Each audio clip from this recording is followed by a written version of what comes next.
प्रभावान होता है। संत कभी अपने दुख से दुखी नहीं होते, वो दूसरे के दुख को देख करके दुखी हो जाते हैं। पर दुख द्रवहि संत सुपुनीता। संत में और संसारी जीव में यही तो अंतर है कि संसारी व्यक्ति जो गृहस्थी में लिप्त है वो अपने दुख से दुखी होता है। अपने घर का कोई परेशान है, पहले उसके दुख को देखता है। पर जो संत होते हैं, महापुरुष होते हैं, पर दुख द्रवहि संत सुपुनीता, वो दूसरे के दुख को। इसीलिए गोस्वामी जी महाराज ने कहा कि ये मक्खन की उपमा दी तो गई पर उपमा बैठ नहीं रही, क्योंकि मक्खन का स्वभाव होता ठंडी में कठोर हो जाता है और जब मक्खन को तपाया जाता है तब पिघलता है। पर संत ऐसे नहीं होते। संत स्वयं के ताप से नहीं पिघलते, दूसरे के ताप से पिघल जाते हैं। पर दुख द्रवहि संत सुपुनीता। हे महाराज, यद्यपि जो पाप होता है ना, तो पाप का मतलब ये कि ना हन्यते भोगम बिना, पाप बिना भोगे नष्ट नहीं होते। पाप को भोगना ही पड़ता है, चाहे कोई व्यक्ति हो। यदि आपने पाप किया है तो भोगना ही पड़ेगा, देर सवेर। पर ऐसे पाप भी जो बिना भोगे विनष्ट नहीं होते, ऐसे पाप भी संत दर्शन से विनष्ट हो जाते हैं। फिर उनको नहीं भोगना पड़ता। संत दरस जी पातक टरई। संत की महिमा, संतों की महिमा बड़ी अपूर्व है। ये तीर्थराज प्रयाग भी लालायित रहते हैं कि कब मकर संक्रांति का वो पावन त्योहार आएगा और संतों का आगमन होगा, मैं धन्य हो जाऊंगा। तमाम संसारी जीवों का पाप गंगा धोती है और संसारियों का पाप धोते धोते गंगा की धारा जब म्लान हो जाती है और जब संत महापुरुष आते हैं, गंगा में स्नान करते हैं, तो उनके चरणों की रज को पाकर के गंगा भी अपने आप को धन्य मानती है।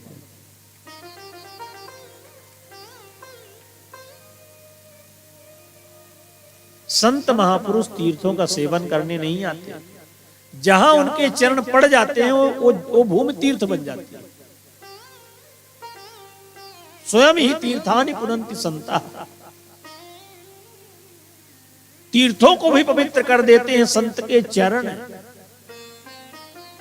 जिस तीर्थ में संत के चरण ना पड़े वो तीर्थ ही कैसा है। भक्ति देवी ने कहा, महाराज ऐसे आप संत हैं जिनके दर्शन मात्र से बिना भोगे जो पाप नष्ट नहीं होते, वो पाप भी विनष्ट हो जाते हैं। ऐसे आप संत हैं, कृपा करिए नाथ, मेरे भी दुख को दूर करिए। जब भक्ति देवी ने प्रार्थना किया तो संत नारद जी का हृदय द्रवीभूत हो गया और कहा, देवी तुम चिंता मत करो, ये युग का प्रभाव है। युगोयम दारुणः कली, ये कलयुग का प्रभाव है, सब कुछ ठीक हो जाएगा। इस कलयुग में जो धैर्य धारण करता है वही बुद्धिमान है। समय की प्रतीक्षा करिए, धैर्य को बनाए रखिए, धैर्य नष्ट ना हो। तो नारद जी महाराज ने देवी भक्ति को सांत्वना प्रदान किया कि तुम चिंता मत करो, तुम्हारे कष्ट दूर होंगे। भक्ति देवी ने कहा, जयति जगति मायाम यस्य काया धवस्ते, वचन रचन में कम केवलम चाकलयो, ध्रुव पदमपि यातो यत कृपातो ध्रुवोयम, सकल कुशल पात्रम ब्रह्मपुत्रम नतास्मि। सुरर्षे त्वमि धन्योसि मद्भाग्येन समागता, साधूनां दर्शनम लोके सर्व सिद्धि करम परम। मेरे ही भाग्य से आपका आगमन हुआ है, देखिए संतों का दर्शन दो प्रकार से होता है। पुण्य पुंज बिन मिला ही न संता। जब तक पुण्यों का उदय नहीं होता तब तक संत दर्शन नहीं होते। बिन हरि कृपा मिले नहीं संता। दोनों बातें गोस्वामी तुलसीदास जी महाराज ने रामचरितमानस में कहा है। तो अब संत के दर्शन हुए तो कैसे जाना जाए कि हमारे पुण्यों के प्रभाव से संत के दर्शन हुए कि हरि कृपा से संत दर्शन हुए, ये कैसे जानेंगे आप? तो देखिए, यदि आप चलकर के कहीं जाते हैं और वहां जाकर के संत का दर्शन करते हैं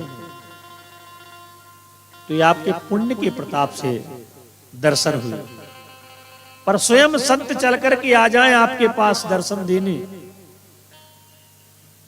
तो ये हरि कृपा है, प्रभु कृपा मानना कि ये दर्शन प्रभु कृपा से हुए।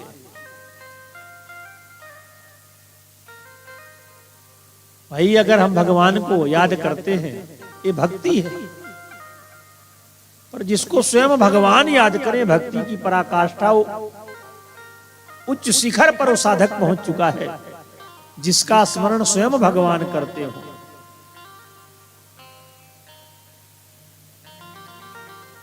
तो नारद जी महाराज को भक्ति देवी ने कहा कि सुरर से त्वं ही धन्योसि मद्भाग्येन समागता साधु नाम दर्शनम लोके सर्व सिद्धि करम परम जयति जगत मायाम यस्य काया धवस्ते वचन रचन मेकम केवलम चाकलयो ध्रुव पदम अपि यातो यत् कृपातो ध्रुवोयम सकल कुशल पात्रम ब्रह्मपुत्रम नतास्मि। हे नारद जी, आपकी महिमा के विषय में क्या कहें? आप तो ऐसे संत हैं कि एक क्षण का सत्संग यदि आपका मिल जाए तो फिर कहना ही क्या है, उसके जीवन की दिशा बदल जाती है,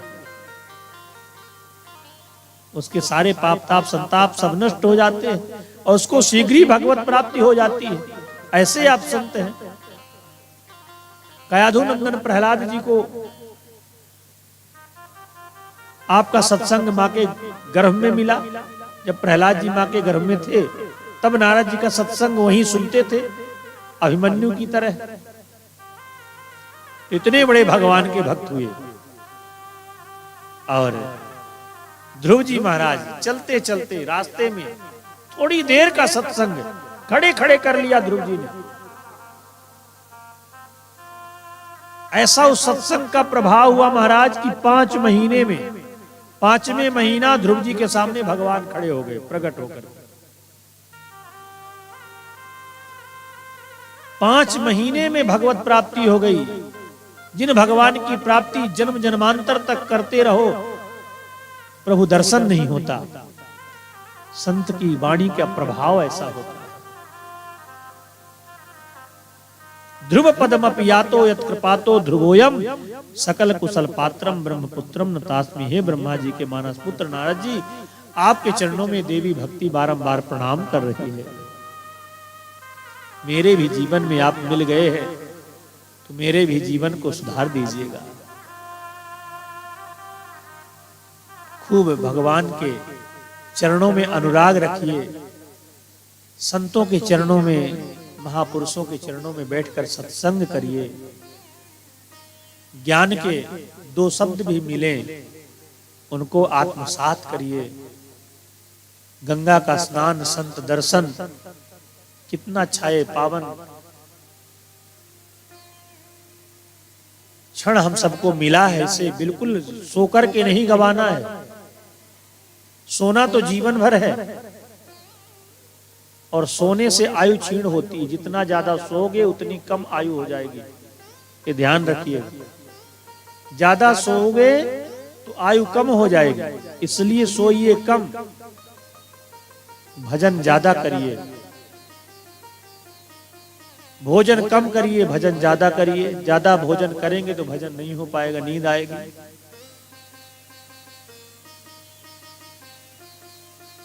तो सूत्रों को जीवन में धारण करके और फिर बढ़िया कथा भगवान की सुनिए।